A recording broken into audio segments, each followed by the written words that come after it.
Trump is furious. Netanyahu bombed inside Qatar, a US ally brokering peace. The strike missed Hamas leaders, killed mid-level aides, and may have blown up the ceasefire itself. Doha rages, Trump rages louder, and the UN condemns Israel. Instead of crippling Hamas, Netanyahu may have crippled diplomacy.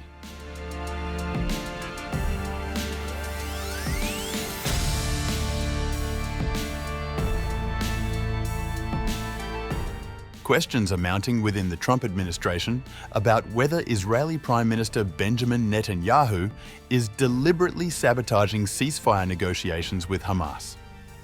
According to Politico, the White House has grown deeply suspicious of Netanyahu's motives after Israel launched a brazen airstrike in Qatar this week, potentially destroying months of delicate peace talks just as they appeared to be gaining momentum.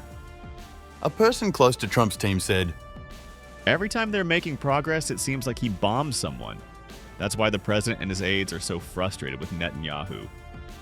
The strike targeted a meeting of Hamas leaders in Doha, Qatar's capital, as they were reportedly discussing Trump's latest ceasefire proposal. But Israel gave virtually no warning to American officials, learning about the attack only through US military channels after it happened.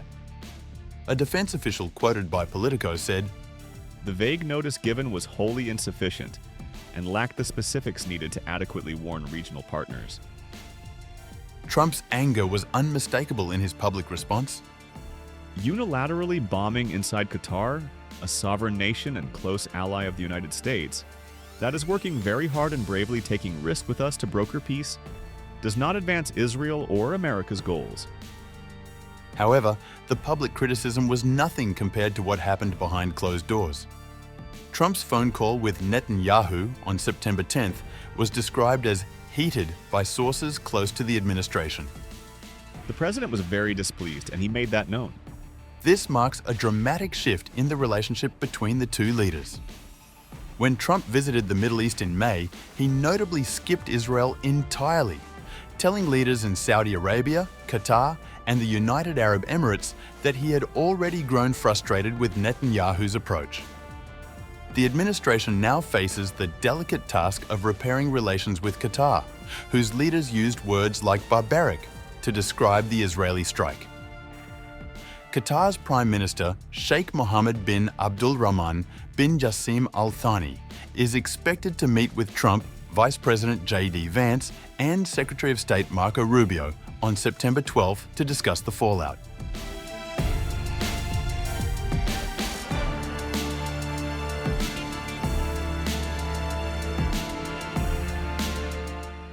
As diplomatic tensions escalate, emerging reports suggest Israel's bold operation may have been a spectacular failure.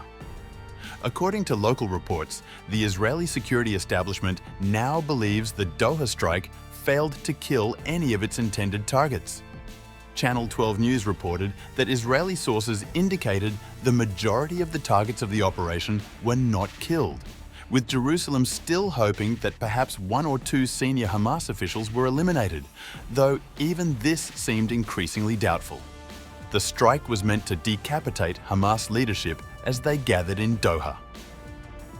The targets included some of the most senior Hamas figures outside Gaza, including Khalil al-Hayya, leader of Hamas's Gaza units, Zaha Jabarin, who leads Hamas in the West Bank, Muhammad Darwish, head of Hamas's Shura Council, and Khalid Mashal, head of Hamas abroad. Instead, according to Hamas's claims that appear increasingly credible, only lower-level associates died. 5 Palestinians and 1 Qatari security officer were killed, including Jihad Labad, head of al-Hayya's office, and al-Hayya's own son, Himam al-Hayya. Israeli officials are now examining whether insufficient explosives were used or whether the Hamas leaders managed to move to a different part of the building before the bombs fell. Reports in Arab media suggest the senior Hamas figures had left their cell phones in one room while moving to another to pray, thus surviving the attack. The Jerusalem Post reported on September 11th that an Israeli official confirmed growing concerns that no senior Hamas officials were killed, stating that additional bodies found in the building and described as unidentified in Arab media, are not those of senior officials. If early optimistic signs from Israeli sources on the night of the strike had switched to pessimism by morning after the strike, the reality now appears even starker. The operation that was supposed to deliver a decisive blow to Hamas leadership instead eliminated mid-level operatives while potentially destroying the peace process.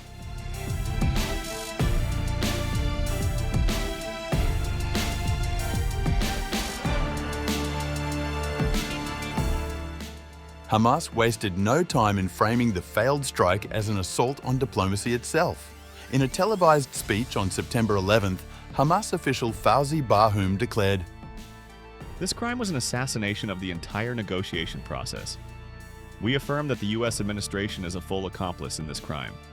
The funeral for the 6 victims was held on September 11th at Sheikh Mohammed bin Abdul Wahab Mosque in Doha, with Hamas officials and Qatari leadership in attendance.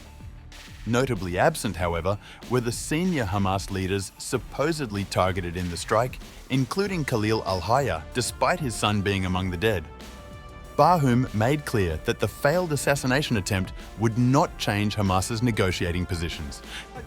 We reaffirm that this heinous crime, along with other Zionist crimes, will not succeed in altering our steadfast positions or our clear demands. An end to the aggression against our people, the complete withdrawal of the occupation army from the Gaza Strip, a genuine prisoner exchange, the relief of our people, and the reconstruction of Gaza. Meanwhile, Qatar's response has been measured but firm.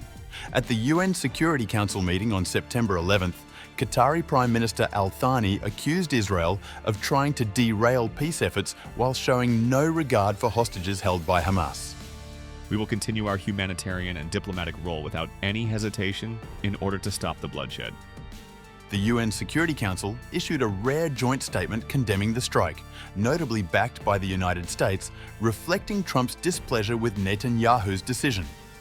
The statement expressed condemnation of the recent strikes in Doha and solidarity with Qatar, while underlining support for Qatar's sovereignty and territorial integrity. As one Qatari official put it bluntly, "When one party chooses to bomb the mediator and one of the negotiating delegations, what kind of talks can be considered valid?"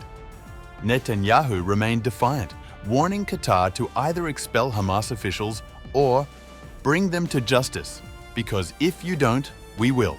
But with an emergency Arab-Islamic summit scheduled for this weekend in Doha to discuss the Israeli attack, Netanyahu's threats may have only succeeded in further isolating Israel while strengthening Hamas's position as the aggrieved party in failed peace talks.